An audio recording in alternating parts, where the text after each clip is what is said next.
I guess let's My wait for. partner's coming, so. Oh my I have God, to wait space for her. buns. Yeah. Rock those space buns every day. I appreciate no one wants to sit up. That's my That energy that's what also. always happens at these shows. Pressure. Yeah. Sit as far or close as you would like. On anybody. You know what I mean? I actually do have someone I want to call on for the Q and A, really? but Okay. who read your book in 2 books in a class, And hated them? and he totally hated them. He was like, oh, he started shaking when he heard you were coming. He's Yeah. like, oh, Oh, oh no, I'm not gonna that shout again. that man down.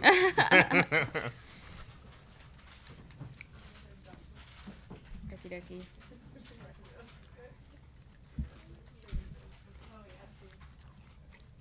Yay! Welcome everybody. You can see your faces a little better now.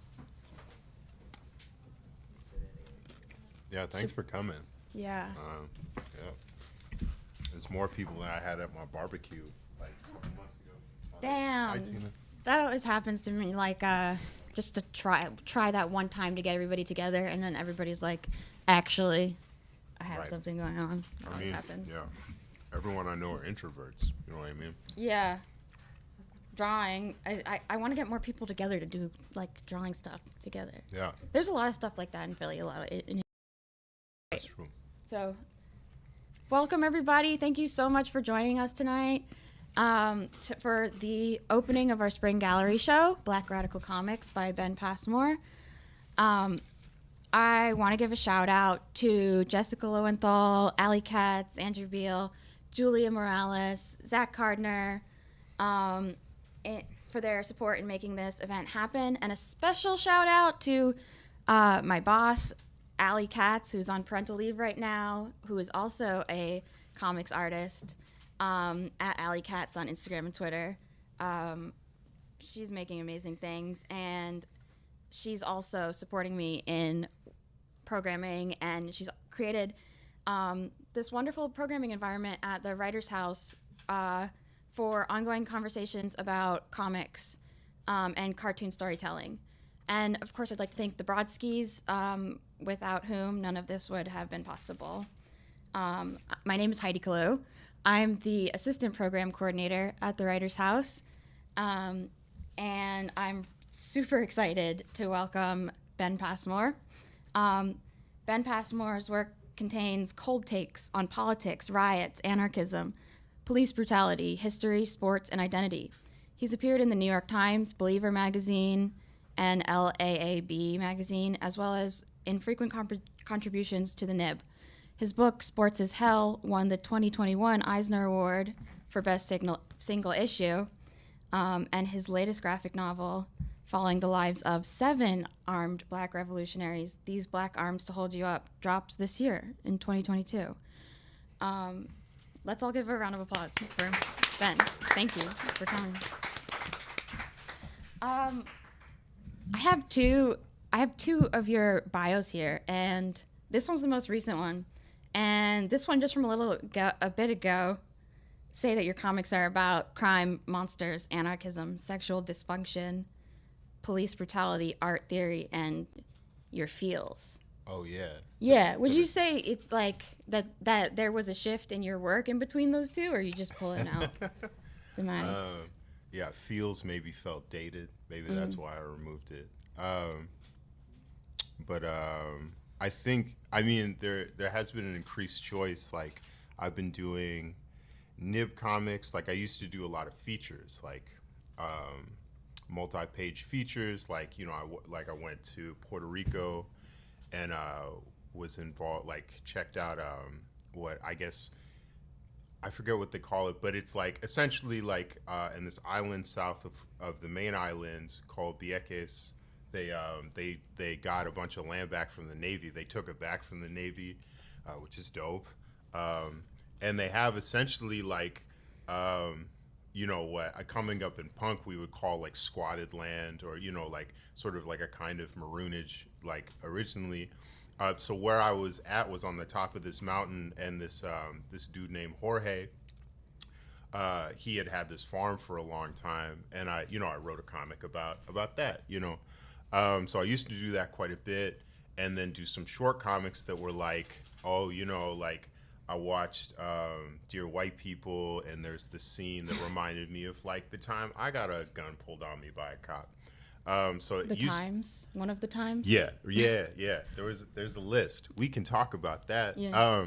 But it was very like focused on me, and I think over time I got increasingly uncomfortable being sort of like the doorway for for all the stories that I tell. It's still like, there's one that's on the wall in which I am still there, so I can't totally get over my narcissism, but it's a process, and one of those is removing fields from my bio, maybe. Yeah.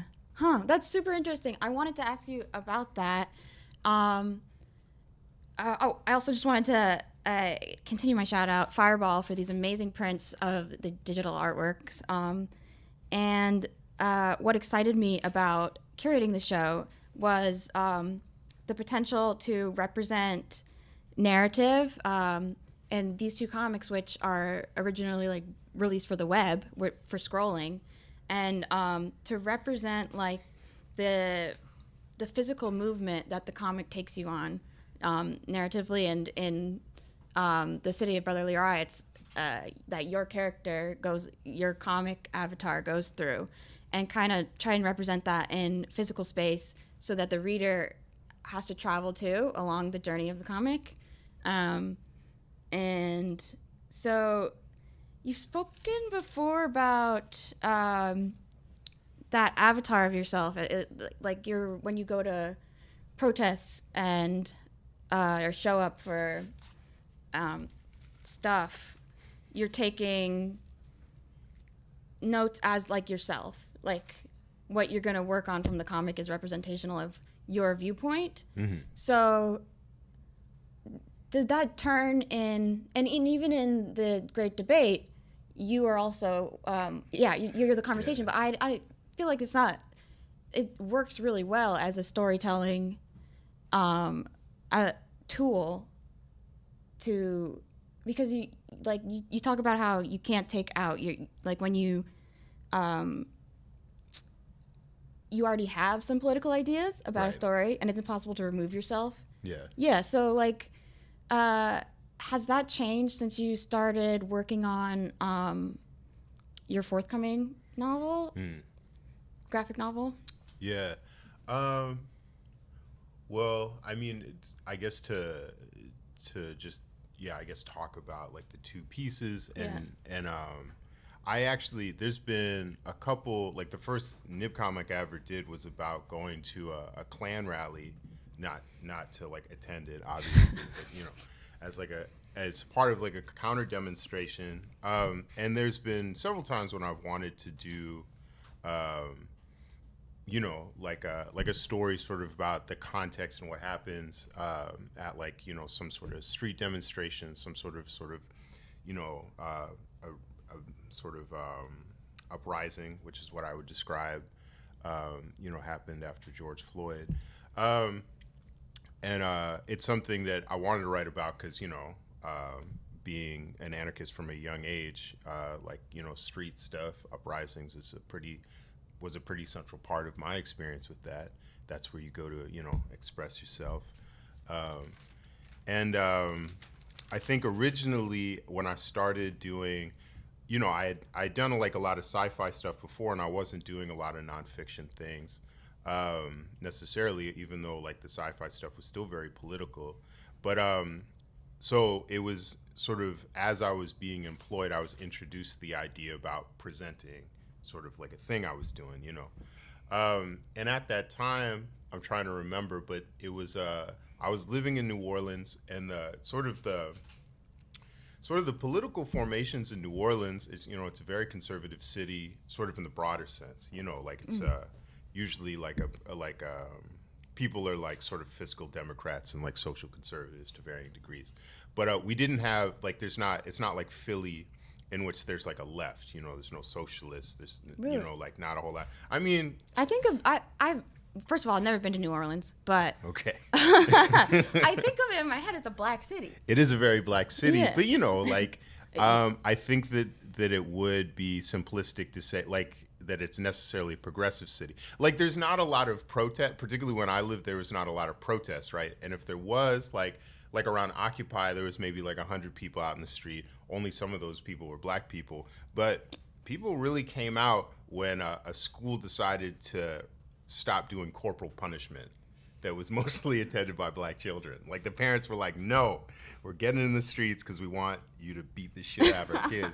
So it's just sort of like, you know, that where's that those 4 boxes and you're like, where do we sit? I think like it's not so simple to say that like it is a black city, like broadly speaking, like it, you know, like when Biden ran, like most people voted for Biden, you know what I mean? But that doesn't really speak to all this sort of political or sort of like the different sort of ideas that inhabit the way that people feel.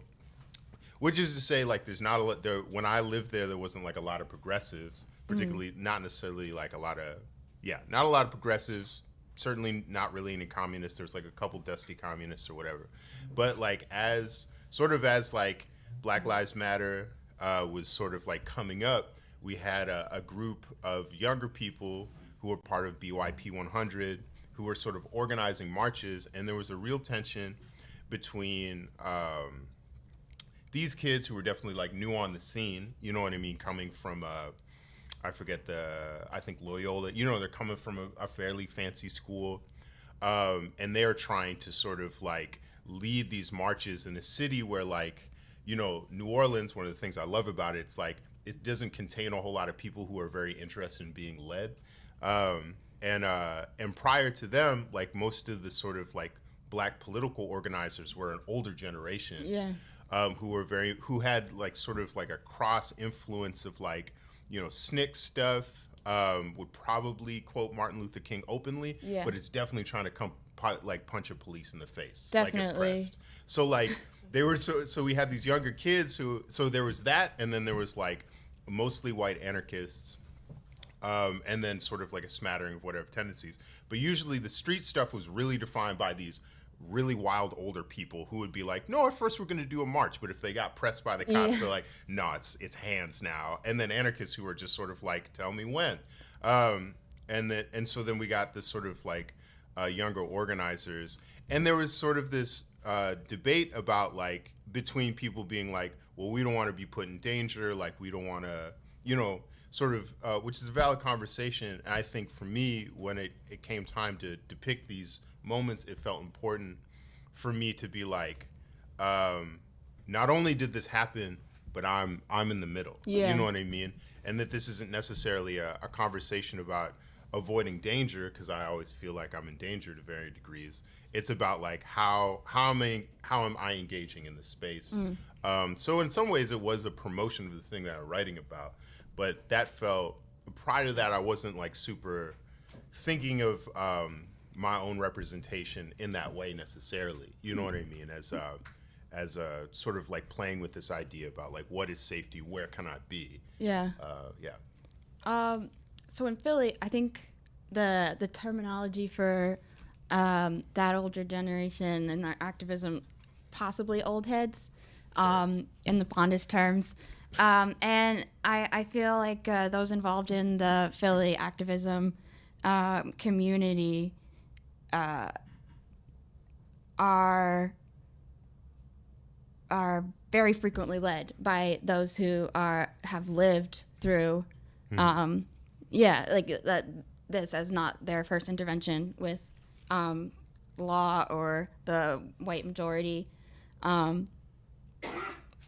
it's interesting, like the turnover of power as within ideology, as those people who have experienced more of interventionist stuff, like phase out of their direct activism. But aside that, I wanted to ask you, at some point in there, you talked about your upbringing, and I wanted to ask, did your upbringing like prompt your current ideological outlook, and how, and are there figures you can point to in your childhood that were informing you about Black radicalism, activism, or did you go on that journey like later in life? Well, I'm from Great Barrington, Massachusetts, which, if you've heard about it, it's because there's like a fire ballet school that some people are really excited about. Not even in that town, just kind of like near it. But it's also the home of W.E.B. Du Bois. You wouldn't know that. The people there are not terribly interested in, And are they? in Is talking it about that. a big community of color or not? No, I wouldn't Are say you? so. And are you mixed? I Also? am. Yeah, me as well. Yeah, emotionally. So growing up, I was aware that the Du Bois was from my town. Yeah. He's just from right down the street from me. Wow. There's an empty patch of grass that they have designated as where he's, that's the celebration he gets, is some empty grass. But it felt, so my experience was, because there's not a big black community, and most of the black people in that town are related to each other, and I'm not related to them. My father is black, and he's from Lynchburg, Virginia. So growing up,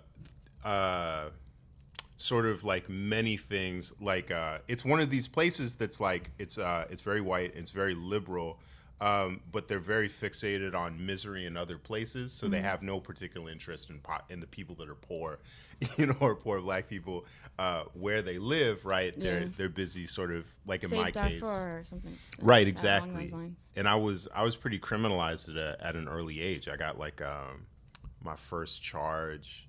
I think I got like a knife charge at like 14 or something, and I was institutionalized at 16. Damn. So most of my radicalizing experience was just the experience of being like, I have a sense that there's a broader history and a broader place for me. And it was significant to me that W. Du Bois, he's also a mixed dude. I didn't know that. Yeah. And we're Yeah. also, for those who aren't aware, we're sitting like kind of next to W.E. Du Bois College House.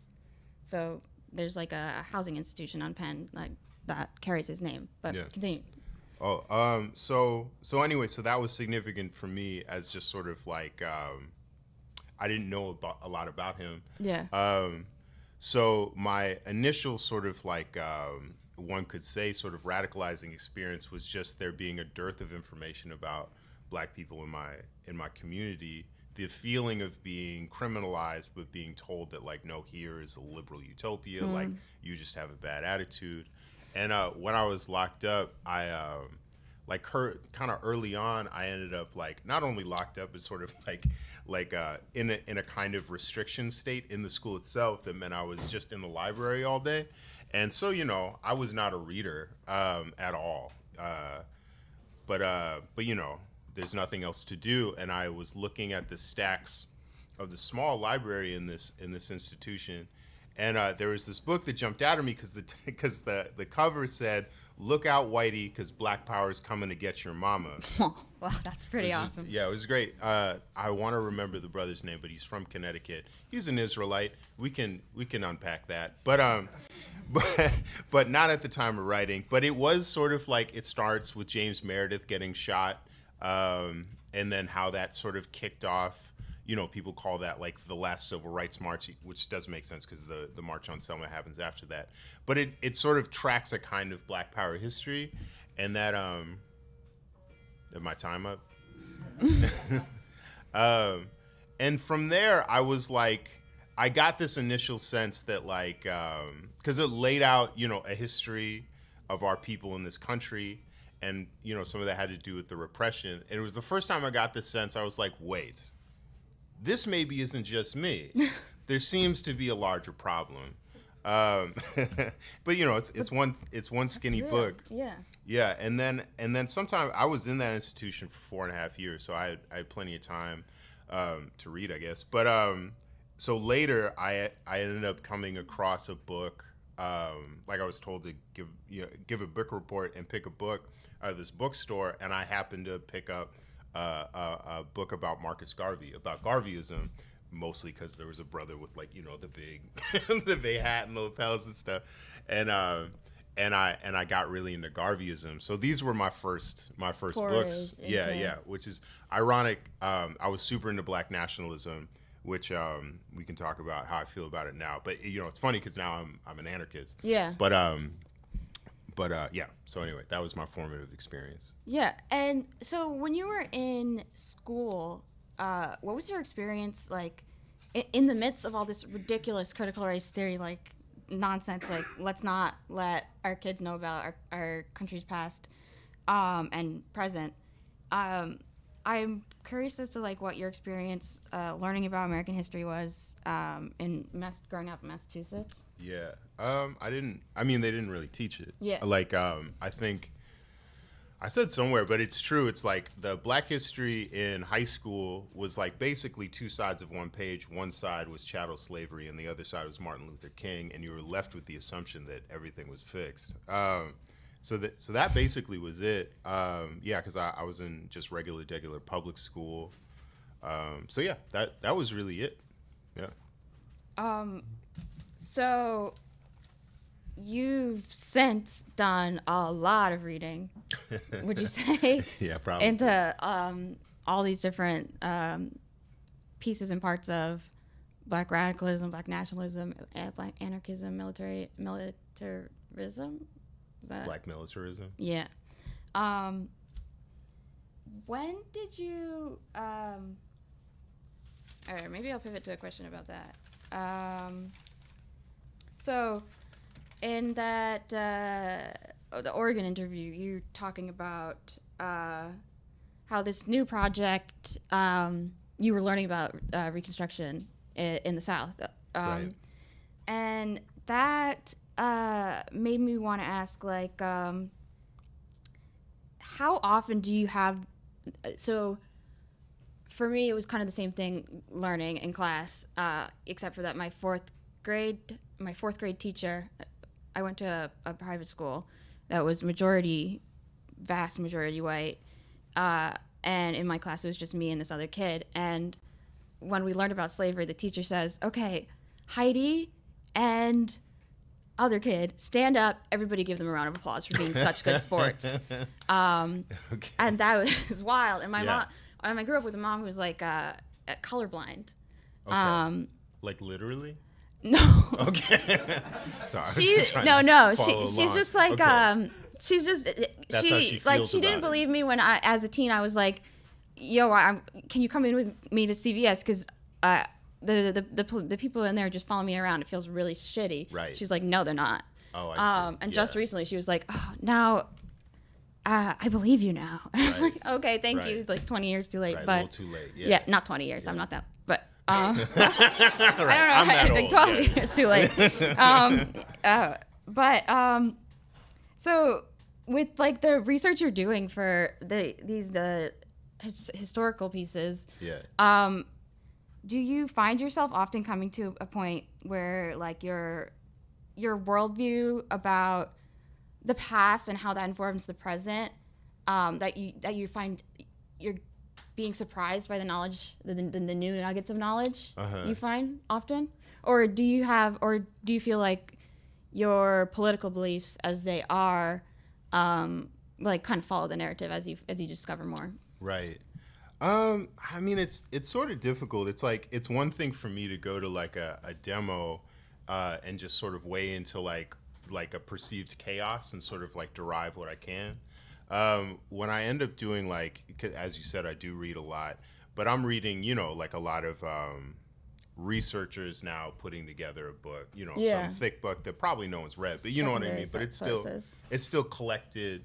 And, like, I think that is difficult to sort of derive like a very particular lesson just because it's crafted, right? Like if you read something by Timothy Tyson, who wrote Radio Free Dixie, and something else about a black nationalist, but he's a white guy. So he wrote about Robert Williams in the 90s, and he has a sense, the 90s are happening, right? So he is sort of like narrativizing this particular way. So I just want to acknowledge that I'm not like tapping the source of like, you know what I mean? I'm not like in the archives, really. But I think in some ways, like my initial reason for getting really obsessed with history, other than that's like a super washed old black man thing to do, is that I was an anarchist. I became an anarchist. I mean, pretty young, but I started messing with other anarchists, starting in like 2009 or something. And I probably described myself as some sort of like, black socialist or something like that before. But I was learning a lot of praxis at that time. Like when I got out of reform school, eventually I was still doing a lot of reading. It was part of my way, because I was locked up for 5 years. And I think that most people I think if you've been confined for a long time, you're really looking for ways to sort of orient yourself in the world. And one of the ways that I did that, it's the beginning of the Iraq War, the more recent one. And I was like, okay, let me learn, you know what I mean? Cause reading, when I was institutionalized was definitely like a doorway to like what I conceived as like the normal world. So anyway, at a certain point, when I got to New Orleans is when I really started meeting like, very active anarchists. And I was like, okay, let me get out of the world of books and sort of figure out, like what does it mean to sort of like express my desire for my own liberation, but also the liberation of like my community. You know? And I really sort of like shelved, except for some like sort of, like reading like Deleuze Guattari or something, which I don't understand. Even though I read that shit. But we were doing mutual aid, free markets, eviction defense, other things that I would never say on camera. And at a certain point, I looked around, and I think because I am mixed, I come from a very white town, and my experience is very, for lack of it's very biracial. You know what I mean? I grew up on a black street in a white town.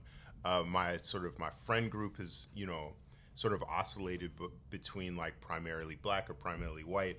And I looked around one day, I was like, damn, I've been around all white people for a really long time. You know what I mean? It's like, how like Green Lantern needs to go back to the big lantern to recharge. It was like, damn, my black ring is empty. So, I couldn't help but sort of recognize that there were these really these huge disparities in sort of like understanding history and praxis within this mostly white milieu in this black ass city, So my initial reason for getting into reading about first the Panthers was to just sort of like reorient. Like I felt like there's these questions that I had that I was like, okay, but smarter, braver people have lived before me. Like what has there been before? So I think to bring it back to your question, I think for me what I often am finding is that there's been a whole lot of really dope, brave people. Our ancestors have overcome quite a lot more than I think non-black people are willing to admit, but also we've done a lot of dope shit that people really don't write about. Like you mentioned Reconstruction. Like it's interesting, like not to get too inside baseball, but I'm not just an anarchist, I'm an insurrectionist, which comes from, arguably like a weird 70s Italian sort of like political tendency where they shot scientists in the kneecaps. I would never do that. Depending on the scientist. But there's a lot of like anarchists, like, there's this there's a lot of black anarchists who sort of investigating their relationship to like anarchadas and stuff like that, and that's really dope to see. But a lot of like the primarily like white anarchist milieu is still very Euro focused, and not really like tapping into like American history. But like Reconstruction is filled with people, former enslaved people, who are really fed up, and you'll read shit. There's like statistics and stuff like that's really interesting, but there's also just stories where someone is like, you know what, I'm tired of sharecropping, which is basically just slavery, and they ain't even paying me. So why don't we just go, because we have a free evening, and burn down this cotton gin? Okay, it's burning. Let's just wait for the owner to come. Let's see what he says, and just, let's just shoot him because we have a free afternoon. But it's like, it's something that that I think is arguably more interesting because it's a purely American context for insurrectionism. Totally. You know what I mean? Like a key part of my conception of like liberation, part of it has to have space for a desire for like revenge. Yeah. You know what I mean? Like yeah. there needs Or to be else other how are you things. gonna motivate each individual to act? And that's Right. kind of like part of the anarchism. Right. So that is to say, like I'm constantly finding things that really parallel contemporary life, obviously, because Yeah. things move in circles. But also, I just find myself deeply inspired by things I read all the time. I wonder if we could pivot. So this turn in your work really excites me because there's so many people who don't know. It's can be daunting as a brown person or black person, like to seek out these histories that carry with them a lot of like white baggage that's been put on, like that. There's like Right. like Malcolm X as a figure, if you know what I mean. Mm-hmm. And I really like, and I want to turn to your latest Instagram posts. Okay. I think because it's a really because fuck Instagram Yeah. but it's a cool way. Let me turn on this. Yeah. I like Instagram sometimes. Yeah, I like what you're doing with it. So get this to go. Oh, away. I didn't post that. No, you didn't post Oh, that. there we go. Yeah, you did. Yeah. Okay, so this is an illustration of Mabel and Robert Williams. Yeah.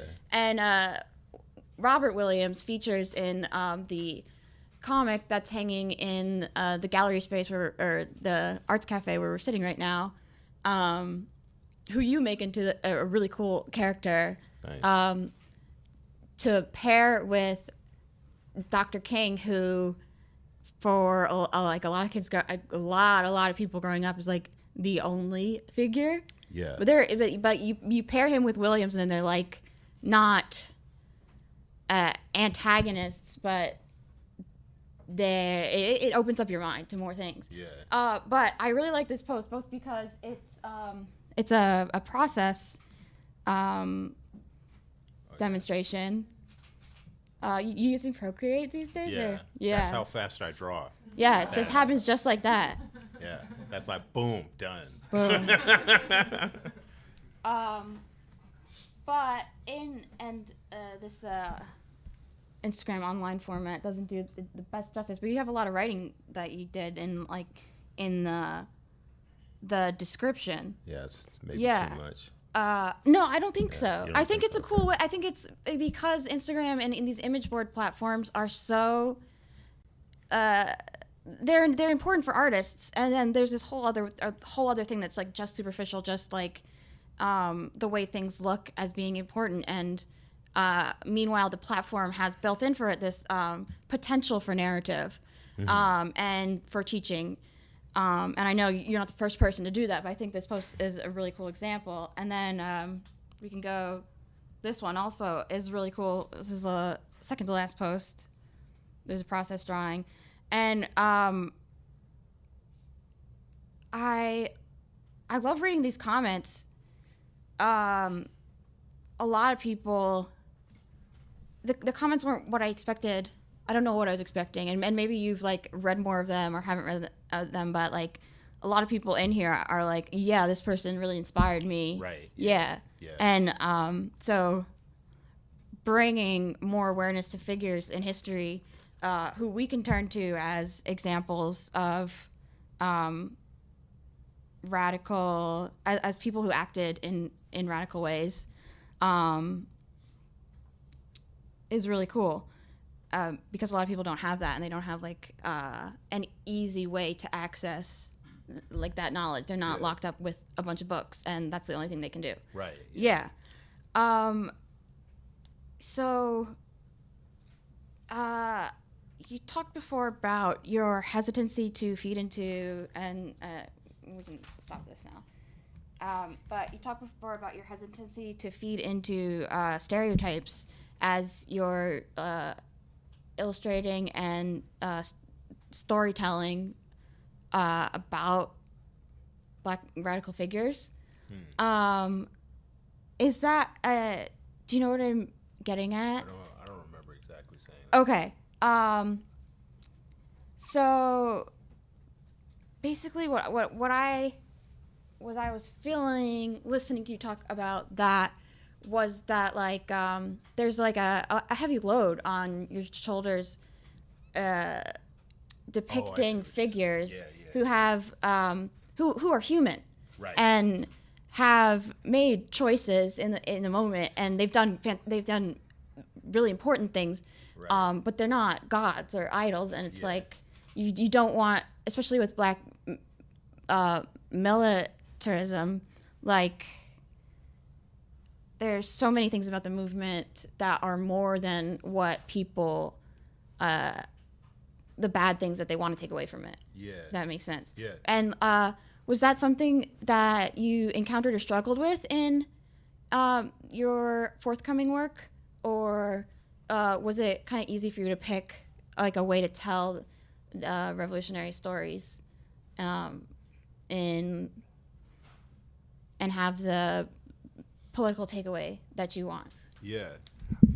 So I mean, some of the idea was of the book itself was it's starting with Robert Charles in 1900, who's not very well known, but he basically was sort of like a proto Back to Africa person who got into a gunfight with basically every single cop and white farmer in New Orleans, and did great for a while. And that leads into Robert Williams, who I'm obviously a fan of, into the Republic of New Africa, into the Black Liberation Army in Asada, into MOVE, who's local, into this guy named Micah Xavier Johnson, who got into a gunfight with cops in 2016 as a response to Philando Castile being murdered, into Othel Wallace, who's the most recent one, who's part of like new Black Panther Party militia movement, not fucking around coalition, who shot a cop in the head.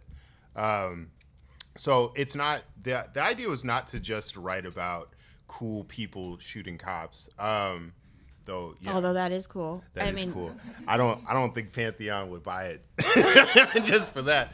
But the idea was to track it was to track a sort of a series of sort of aspirations and interlocking sort of political sensibilities that start from Reconstruction into now, and how they repeated. But it includes like things that I think are dope, that I think are inspiring. Certainly reading all this stuff is moved me towards, I would say, like a more nationalist sensibility while I'm still an anarchist. But also there's a lot of failures. There's a lot of you can't say the new Black Panther Party without being like, man, there's a whole lot of hoteps that don't like gay people, and I think the struggle is that we're so used to having, while like for instance, Sinyaki Shakur, who's used to be called Monster Cody, some people in the room will know who he is. You're probably Black if you know who he is. He's not very well known. He had a very popular book in the end of the 80s, and we sort of get like waves of people writing about like gang life after him. But his book is very political because he started off as a Crip at a period of time when the Crips were sort of still playing with Black nationalist sort of ideas, and then became even more radicalized in the way that a lot of people in prison do, right? He goes to places like Soledad or low-key revolutionary colleges at that time,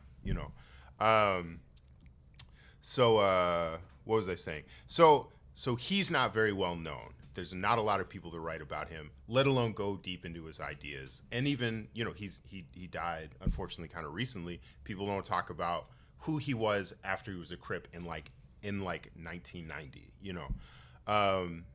So I think the struggle is if when you're writing about this subject, you're aware that like you might be creating the only thing, at least for a while, that anyone's going to make about this, And I think the tendency, like the sort of tendency that I grew up with is like, we are just celebrating our people for being great. And I think that that's really important, the thing that worries me is that that I don't think we often learn. You know what I mean? Like there's like there will be some whispers, like, you know, someone will be like, "Oh, have you read Soul and Ice by Eldridge Cleaver?" And some people are like, "I don't know if Eldridge Cleaver is really the person you should be going to." You know, and we'll say it, but I think this the struggle is to go in deeper. It's like what was useful, what wasn't. I think a really good example is about the Panthers, who I think of like the sort of the more radical aspects of the self-defense movement. They're the most popular, right? I would say. Certainly, it's not us, but you know, the organization us. Yeah. But I think that there's a kind of a lack of, or I feel like there's a limited sort of understanding or a limited motivation to talk about why they failed. They certainly failed because of COINTELPRO, absolutely. Also, they low-key also failed because Huey got out of prison, really liked cocaine and being around rich people, and just tore apart all the regional chapters who are the most interesting, and one of the reasons we get the BLA, you know. So I think that is an important thing to know, as we have, as you said before, like there is an older generation, like here in like Philly is this, if you don't know, you know, massive fucking hub for like revolutionary people. Like everyone either is from Philly, came through Philly. Like Philly is amazing. Like something is in the water because amazing people either come through Philly. But there is these generational gaps, in part because a lot of people got killed or went to prison. You know, like Sundiata is still in prison. You know, so I think that's part of it. So like as we sort of get like you know, preceding generations, as like, you know, we're sort of contending with sort of something I would say like divergencies, like, you know, nonprofits, which, you know, the Panthers didn't have to deal with, right? I think these sort of two-dimensional understandings of what happened before become like really dangerous to our ability to be flexible and creative. So I think that's the thing. And, you know, these are conversations like, for me, you know, I'm making comic books. Like I can't control who reads those. You know what I mean? Like, so I just have to assume, like this room, it's mixed company, right? It's not just black people I'm talking to. Yeah. I'm just saying it out loud.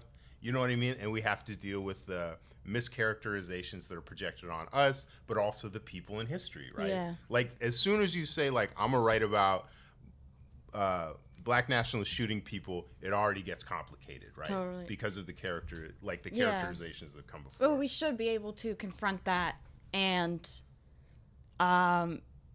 take away more than just this bad or something, you know.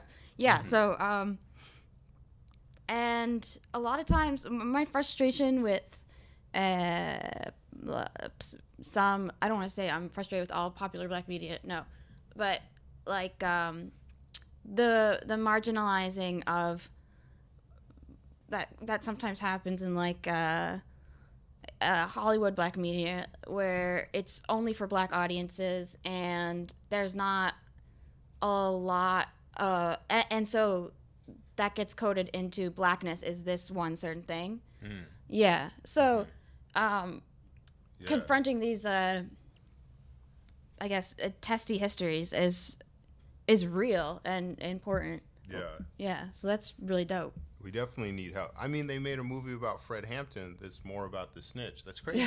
Yeah. You know, that's crazy. Yeah. But yeah, no, it's true. It's so tough because it's like in researching Sinyaki, there's a lot of stuff that there's not even a book about. Like you have to call somebody, or there's some YouTube channel run by some people in Houston who bothered to interview, you know, and that's the only interview. It's tough, and people are very protective of our stories, but that I think is also kind of difficult if you're trying to write about something publicly. Yeah, you know, people don't. Yeah, and it's really popular to call people like agents now. What is that called? Fed jacketing? Am I the only one that knows? You can call it out. You know what it is. Anyway, sorry. No. I want to leave some time for audience questions, so maybe you could start formulating them. Um, I kind of wanted to ask you about where the conversation. Do you feel like social media is where you're having conversations with fellow Black anarchists, or like is that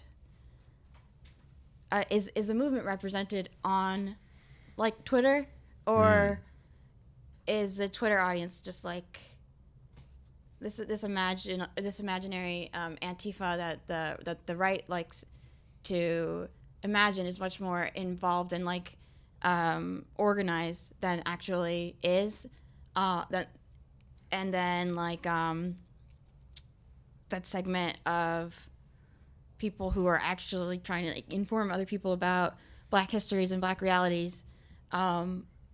Is that like to you an effective and Instagram, are those effective mediums for organization, or do you have an imagining of what a better mediums might be? That's a difficult question. Yeah, I mean, it does seem like, you know, I'm 38, so you know, like yeah, there's full grown adults, you know what I mean, who were not even born yet when I first, you know, got radicalized.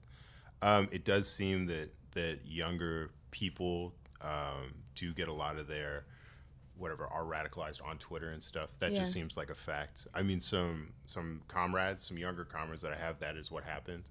I don't, you know, like what's, you know, any knucklehead can make a Twitter, you know, like it can make a Twitter account, and some shit is like real cool, like the Salish movement is real dope. I don't know. I don't think primarily relying on social media and the internet for organizing is a good idea. It's just not safe.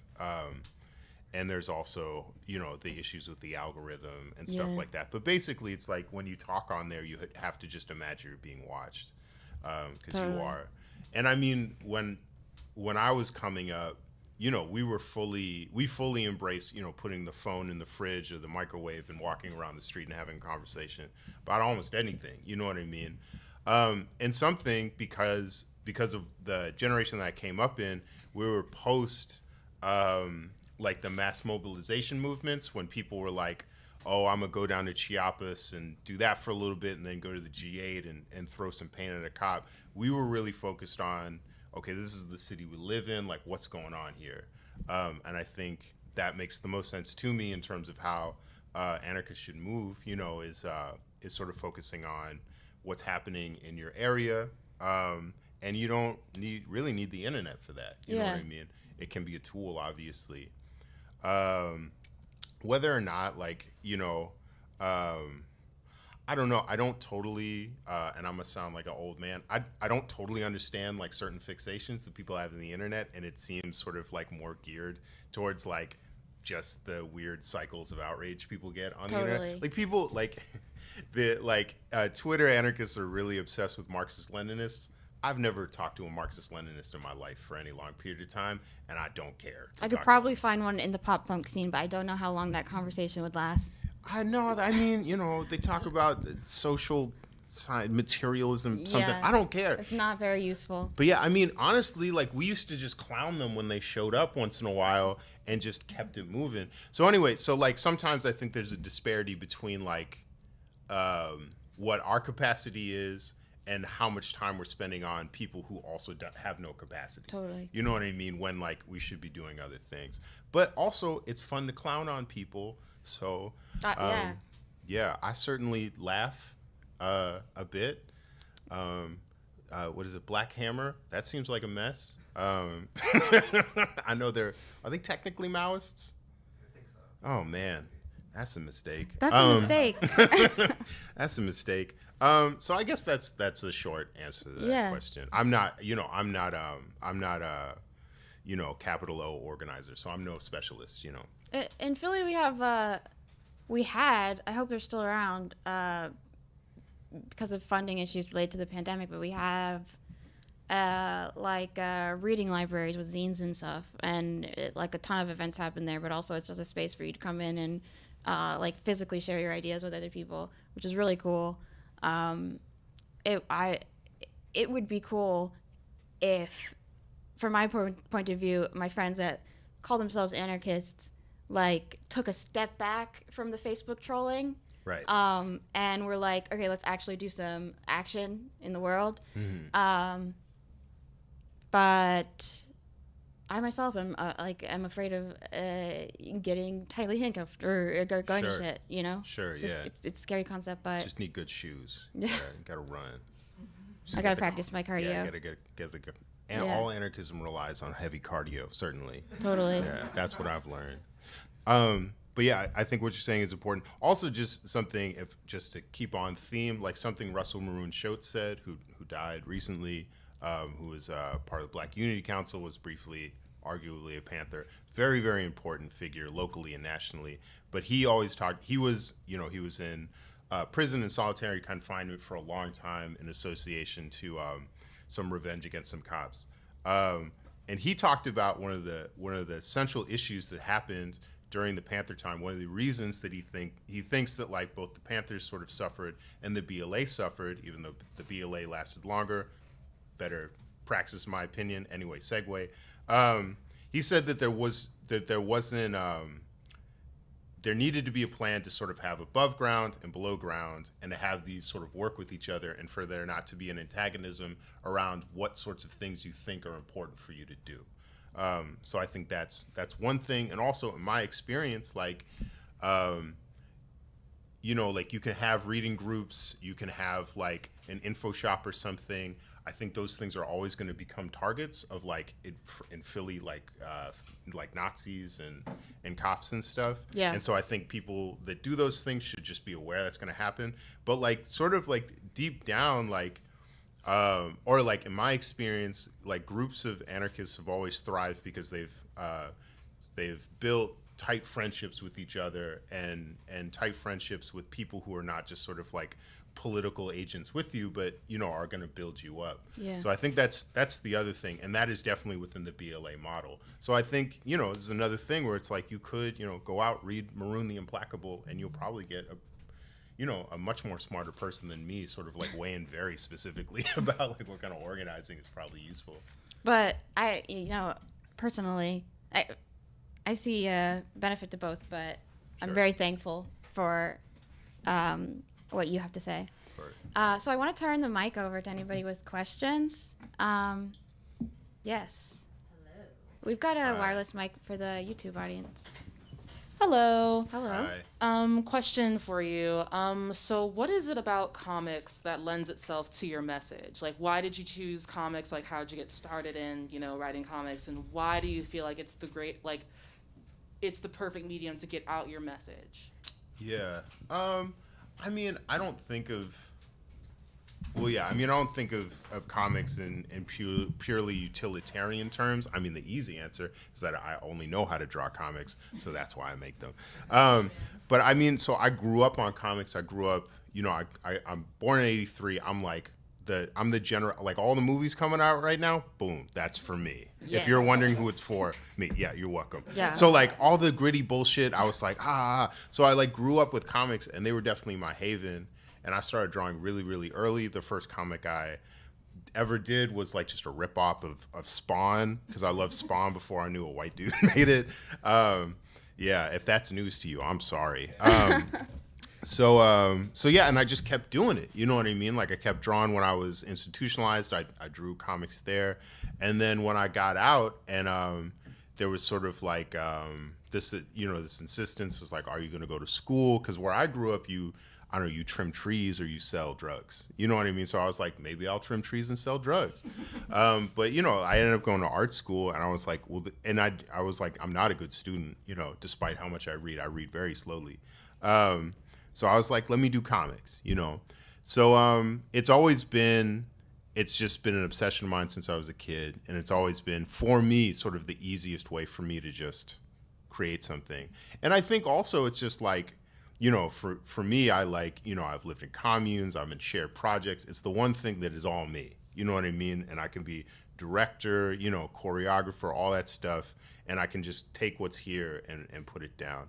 And there's, I think there's a lot of like particularly sort of zany punks who would be like, oh, well, you can always like, end of the day, you can always like do a copy scam and get a comic out there. And that's definitely true. And, there's all sorts of, there's this guy Stats who's been in solitary off and on for many years, and he made a comic in solitary. It's like, it's sort of the most accessible for some people. So there is a slight utilitarian answer, but the reality is I'm just only good at one thing. I mean, the comics are dope. Comics are dope. I knew that Spawn was created by a white guy, but when I learned that in the animated series he was voiced by Keith David, that's when I lost it. Oh, man. Classic, man. Like, yeah. Any other questions? Hi, I'm wondering how your art and your narratives developed alongside your political development. I mean, it wasn't necessarily one-to-one. So when I was in college, I made like a political strip for the college newspaper until I had a problem with them, and then I made my own thing. But there was a certain point where I hit a wall where I was like, I feel like I'm just preaching to the choir at this point. No one was really reading it, so it's not a choir so much as a trio or something. But so there was a certain point. There's a big break in which I didn't do sort of like non-fiction comics anymore, and I got I went from being sort of a vague socialist that was really annoying at parties to becoming like sort of like a more, I would think like slightly more introspective anarchist who was like trying to be involved in things. And I was just doing science fiction because I was like, I want something to sort of express myself, and like the Degloeo series is over here. It's definitely like a kitchen sink series where I'm just like, I'm in New Orleans. All these punks are annoying. Here's a lizard. It's a metaphor, probably. Like giant centipede with a TV head. Yeah. But I didn't really Some connect. really cool Sorry, I like these. But I didn't honestly. I didn't think of comics as being a primary, even secondary tool to like political whatever. It was just something that I always did. And then, yeah, I don't know. I think I made this comic, Your Black Friends, just for a show. Certainly not to go anywhere farther than just the Chicago Comics Fest that I did. And I think something that it created that I didn't have before was a sort of dialogue between me and people that might read my comics. Like that, I read Frantz Fanon with my friend Greg, who's another black anarchist. He's Haitian, and he was like, "Yo, you should make a comic about this." Blah blah blah. So I think that's like, it was less sort of like a political drive to sort of hit the sort of topics that I do, and more that I was just like, oh wow, this can be a part of, like a dialogue between me and other people. So it's more social, I guess, than political. The social is political, but you know what I'm saying. Yeah, no problem. Awesome. We have time for one more question if someone has one urgently. Otherwise, we can continue our question in the back there. Thank you.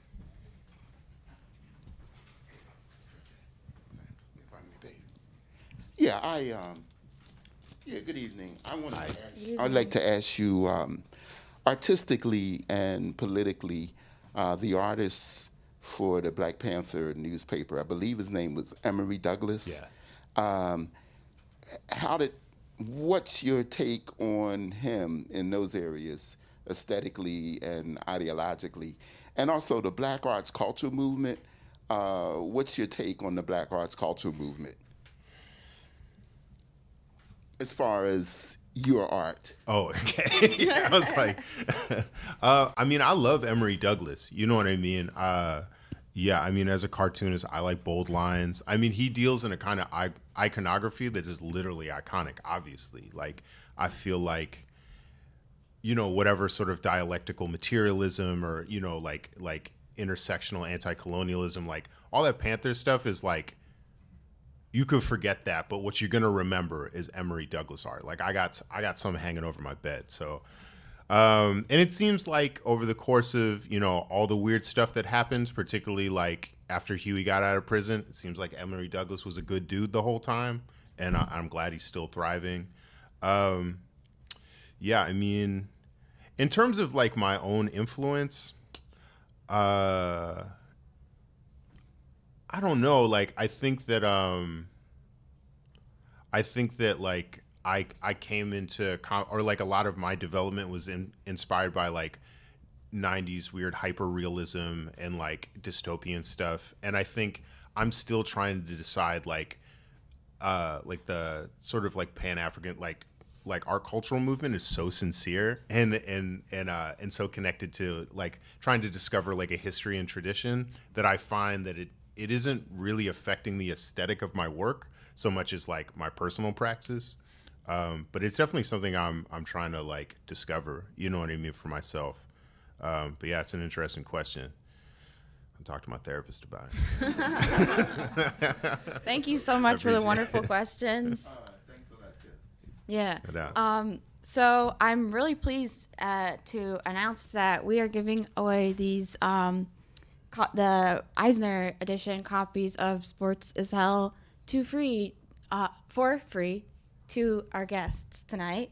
So you can pick one of those up back there. And are you willing to sign some for the people? Yeah, I don't have a pen. Yeah. We can find a pen. Yeah. Just a place to sign. Yeah, Yeah. we'll find one. But we also have a lovely reception, and hopefully we can continue some of these conversations over some cheeses and wines. Yeah. So, Thanks. yeah, thank you so much. Can we give a thanks to Ben one more time? Thank you. It's a fantastic conversation. Thank you so much Thanks for for joining having us. me. Yeah, thanks for coming. Yeah. Yeah.